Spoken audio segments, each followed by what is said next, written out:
নমস্কার বন্ধুরা, আমি টিটু। টিটুস কিচেনে সবাইকে স্বাগত। আজ আমি আপনাদের সঙ্গে ব্রোকলির একটা নতুন রেসিপি শেয়ার করব। ব্রোকলি কাবাব। এটা খেতে যেমন টেস্টি আর তৈরি করাটাও খুবই সহজ। একবার খেলে বারবার খেতে ইচ্ছে করবে। যদি আজকের ভিডিওটা ভালো লাগে তাহলে একটা লাইক করবেন ও বন্ধুদের সাথে শেয়ার করে চ্যানেলটি সাবস্ক্রাইব করে পাশে থাকা বেল আইকনটি প্রেস করে দিন। যখনই কোনো নতুন ভিডিও আপলোড করব তার ইনস্ট্যান্ট নোটিফিকেশন সবার আগে আপনার কাছে পৌঁছবে। তাহলে দেখে নেওয়া যাক আজকের রেসিপি ব্রোকলি কাবাব। আমি এখানে ব্রোকলি কাবাব করার জন্য যে উপকরণটা নিয়েছি, একটা ব্রোকলি নিয়েছি মাঝারি সাইজের। ব্রোকলিটা মাঝারি সাইজের নিয়ে সেটাকে আমি কেটে নেব। ফ্লোরেটগুলো আলাদা করে নেব। একটা নাইফের সাহায্যে কাজটা করতে হবে। আপনারা চাইলে বটিতেও এই কাজটা করে নিতে পারেন। যে ফুলগুলো বড় থাকবে সেগুলো মাঝখান থেকে আমি ছিঁড়ে নেব। দেখুন এটা বড় আছে, এই জন্য ছিঁড়ে নিচ্ছি বা কেটে নিচ্ছি মাঝখান থেকে। এইভাবে সমস্ত ব্রোকলিটাই আমি কেটে রেডি করে নিচ্ছি। এগুলোকে আমি ব্লাঞ্চ করব, সেই জন্য আমি ছোট ছোট করে কেটে নিয়েছি। এদিকে ওভেনে একটা প্যান বসিয়ে দিয়েছি, তার মধ্যে বেশ খানিকটা জল দিয়ে আমি জলটা গরম করতে দিয়েছিলাম। জলটা দেখুন ফুটে উঠেছে। জলটা যখন ফুটে উঠবে তখন আগে থেকে কেটে রাখা ব্রোকলিটা আমি এর ভেতর দিয়ে দেবো। ঠিক 1 মিনিটের জন্য আমি এটাকে ভাপিয়ে নেব বা ব্লাঞ্চ করব। তার বেশি কিন্তু একদমই আমি এটা করব না।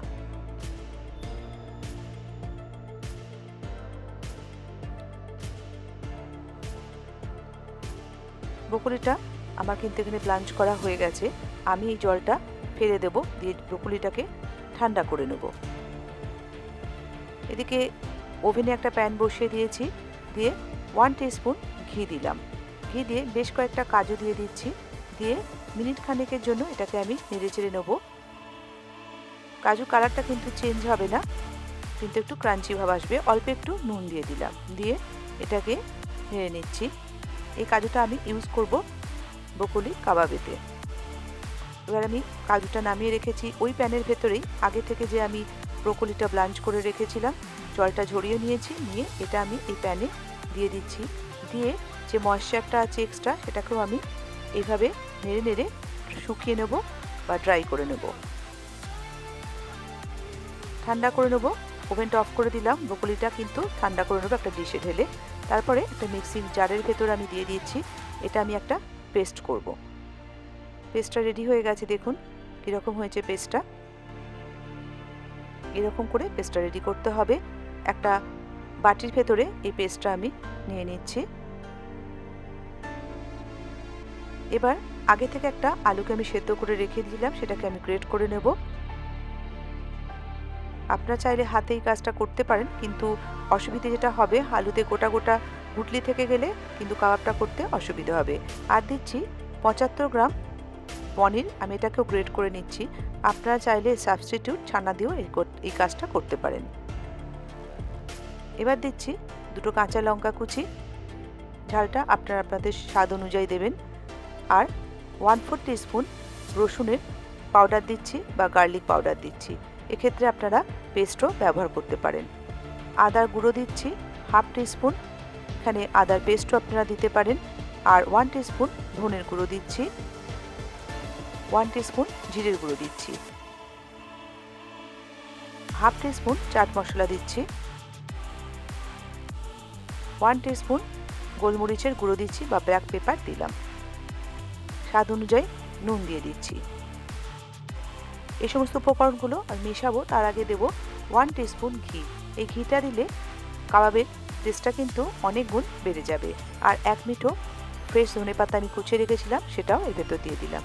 একটা স্পুনের সাহায্যে সমস্ত উপকরণগুলো আমি মিশিয়ে নেব। ভালো করে মিশিয়ে নিতে হবে। আমার ইনস্টাগ্রাম আইডি টিটু, আপনারা আমাকে ইনস্টাগ্রামেও ফলো করতে পারেন। মেশানো হয়ে গেছে।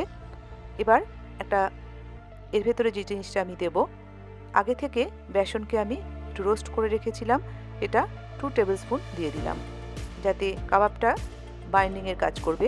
এই বেসনটা হাতের সাহায্যে ভালো করে মেখে নিয়েছি।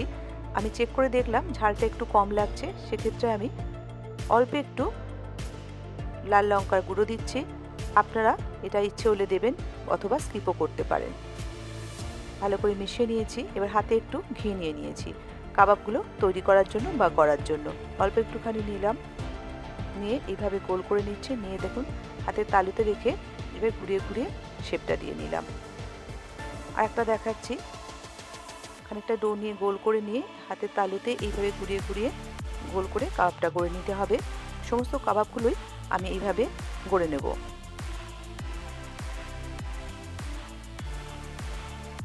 সমস্ত কাবাবগুলো রেডি হয়ে গেছে। এবার এগুলো আমি ফ্রাই করব, তবে শ্যালো ফ্রাই করব, ডিপ ফ্রাই কিন্তু হবে না। এখানে আমি 2 টিস্পুন ঘি দিলাম প্যানের ভেতর। ঘিটা ভালো করে একটু ঘুরিয়ে ঘুরিয়ে গোটা প্যানের ভেতর দিয়ে দিলাম। এবার কাবাবগুলো এর ভেতর দিয়ে দিচ্ছি। মিডিয়াম ফ্লেমে এপিট ওপিট করে নেড়ে চেড়ে এটাকে ভেজে নিতে হবে। আস্তে আস্তে কিন্তু রঙটা চেঞ্জ হয়ে যাবে। এই উল্টোবার সময় খুব সাবধানে করতে হবে, কিন্তু খুবই নরম এই সময় কাবাবটা। আমি কিন্তু আর কোনো ঘি ইউজ করব না, এই 2 টিস্পুন ঘিতেই কিন্তু এগুলো ফ্রাই হবে।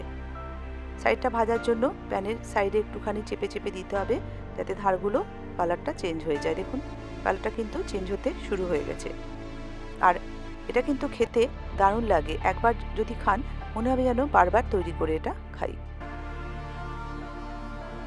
এভাবে উল্টে পাল্টে এটা ভাজতে মোটামুটি মিনিট 5 লাগে। লো টু মিডিয়াম ফ্লেমে এটা ভাজবেন। দেখুন প্রায় হয়ে এসছে। এবার এটা আমি তুলে নেব। নেক্সট ব্যাচটাও এইভাবে আমি ভেজে নেব। তার জন্য 1 টিস্পুন ঘি দিলাম প্যানে, দিয়ে কাবাবটা ঘিয়ের ভেতরে দিয়ে দিলাম। দিয়ে এপিট ওপিট করে এটা ঘুরিয়ে ফিরিয়ে লাল করে ভাজবো। ভিডিওটি দেখার জন্য ধন্যবাদ। নিচের কমেন্ট সেকশনে জানান ভিডিওটি আপনাদের কেমন লাগলো। ভিডিওটি ভালো লাগলে লাইক করবেন। এরকম আরও রান্না দেখার জন্য চ্যানেলটি সাবস্ক্রাইব করে নতুন ভিডিওর নোটিফিকেশন পাওয়ার জন্য পাশের বেল আইকনটি ক্লিক করে দিন। ভালো থাকবেন, সুস্থ থাকবেন। এরকম নতুন কোনো রেসিপি শেয়ার করবো আপনাদের সাথে পরের ভিডিওতে।